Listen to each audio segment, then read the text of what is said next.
Certains particuliers vont encore plus loin et décident de financer de jeunes entreprises pour en devenir actionnaires, avec l'espoir de toucher des bénéfices. C'est le cas de Laure, responsable d'une agence de voyage.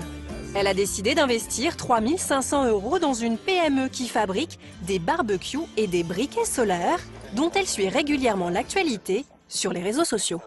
Quand ils partent aux États-Unis, quand ils partent sur des salons, alors je ne sais pas si on va le voir ici, ils disent on est sur tel salon, on fait ça. Le directeur, voilà, qui pose avec toute son équipe. C'est bien dans l'esprit de ce que je recherchais, c'est-à-dire je me sens impliquée. J'ai envie de dire, j'ai envie d'emmener un petit briquet à Noël dans ma famille pour dire, vous savez comment ça marche, c'est le soleil, voilà, etc.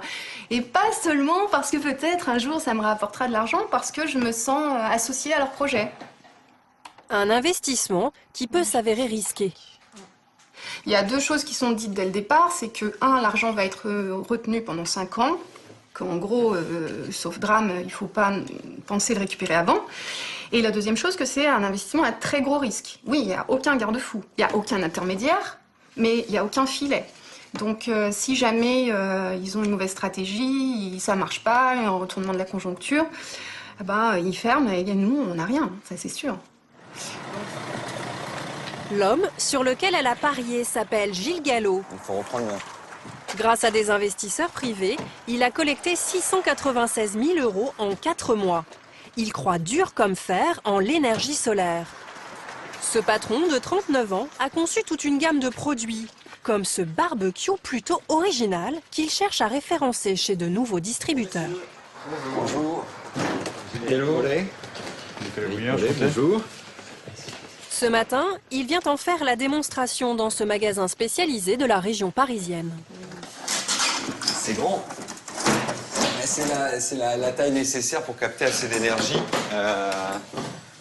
Assez d'énergie solaire, parce que nous, la puissance, c'est la surface de concentration.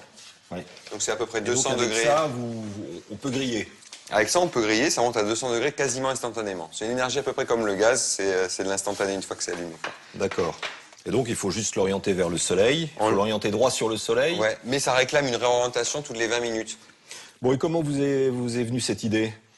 Parce que vous êtes le seul à faire ça sur le marché.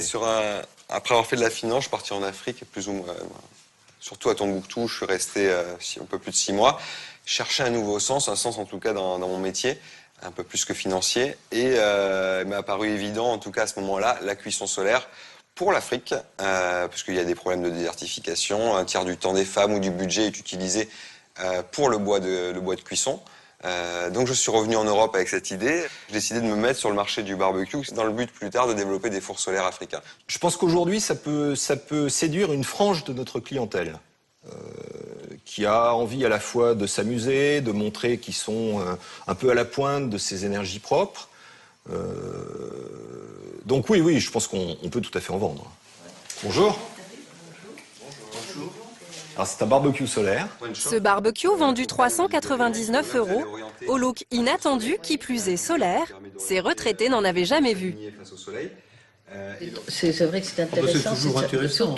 Surtout, et puis c'est nouveau. Et puis c'est nouveau, et puis c'est vrai que... Et puis c'est sympa comme principe. Et puis principe. c'est convivial, c'est vrai que... Et tout à fait écologique. Mais Gilles ne compte pas s'arrêter là. Il souhaite partir à la conquête du marché américain. Ce soir, sur cette péniche, il a convié ses nouveaux actionnaires. Je tenais à remercier les nouveaux actionnaires. On va apprendre à se découvrir avec le verre après, mais j'ai déjà commencé à mettre un peu des visages sur les noms qui remplissaient mes tableaux Excel des souscripteurs. L'occasion pour Laure de rencontrer pour la première fois le patron à qui elle a confié ses économies. Comme elle, 70 particuliers ont participé à cette levée de fonds de 696 000 € sur Internet.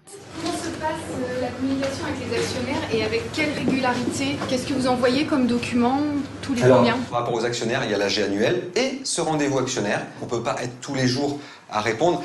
Ça ne me dérange pas, vous pouvez m'envoyer un mail, vous pouvez me poser des questions, j'y répondrai. Merci en tout cas d'être venu. Et c'est votre première souscription? Ah oui, et peut-être ma dernière d'ailleurs. Hein. J'ai pas tant d'argent à investir, mais oui, c'était ma première souscription. C'est tombé juste au bon moment. Qu'est-ce qui vous a motivé à faire le pas vers nous? Ça m'intéresse toujours de comprendre pourquoi... Pourquoi on vient? Ouais, moi je sais pourquoi je fais tout ça, mais après, ça me fait plaisir et bon, il y a l'air d'avoir un consensus. Mais individuellement...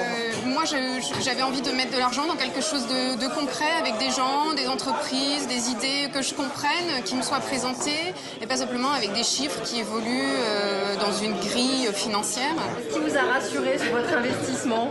Oui, bien sûr, de voir des gens en chair et en os, avec des bilans, enfin en tout cas des prévisions intéressantes. Et puis de voir aussi que je suis pas seule dans l'aventure, qu'il y a plein de gens sérieux et tout, qui ont fait le même pari que moi.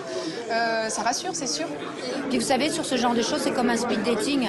On le sent pas, ça passe ou ça passe pas. Vous avez investi combien? Pas suffisamment, juste 5 000 euros. Donc, 5 000 euros. non, mais c'est pas suffisant. Vous espérez quel retour sur investissement? Vous avez un ordre d'idée? Normalement, entre x5 et x10, si tout va bien.